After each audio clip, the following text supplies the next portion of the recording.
This is a quite good breaking news for Andhra Pradesh. Jagan scam లో టైంలో జరిగిన బిగ్గెస్ట్ స్కామ్ కింద పేర్కొన్న లిక్కర్ స్కామ్ ఏదైతే ఉందో దాంట్లో ఈడీ ఇంటర్ఫియర్ అవుతుంది. And ED has asked the police to submit the bank accounts of ఈ గొప్ప మనుషులు ఇక్కడ స్క్రీన్ మీద ఉన్నారు చూడండి. వీళ్ళు తెర వెనకమాల ఉండి నడిపించిన మహామేధావులు. వీళ్ళందరూ ఎవరనుకుంటే మర్చిపోతే మళ్ళీ గుర్తు చేద్దాం.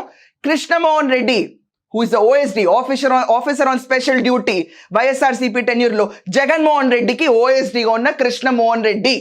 Dhananjay Reddy conferred IAS, liquor scam లో conferred IAS, liquor policy maker.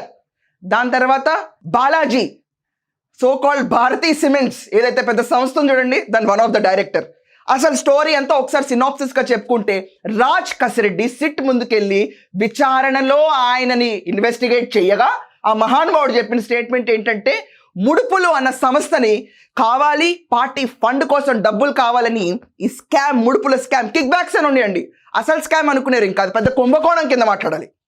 Kick back సిస్టంలో ఏదైతే 3,200 కోట్లు 4 సంవత్సరాల 2 నెలలు ఈ పర్టికులర్ టెన్యూర్లో జగన్మోహన్ రెడ్డి గారు మాకు కిక్ బ్యాక్ సిస్టమ్ మీద ముడుపులు కావాలి, ఎందుచేతన ముడుపులు కావాలి సార్ మీకు అంటే పార్టీ ఫండ్ కోసం ముడుపులు కావాలి, ఆ రకంగా రాష్ట్రాన్ని ప్లాన్ చేసుకుని లిక్కర్ స్కామ్ అనేది ఇంప్లిమెంట్ చేసాము అని చెప్పి రాజ్ కసిరెడ్డి కాలు మీద కాలేసుకుని హాయిగా సిట్ ఆఫీస్లో ఇచ్చిన చిన్న టిప్ ఆఫ్ ఇన్ఫర్మేషన్ ఇది.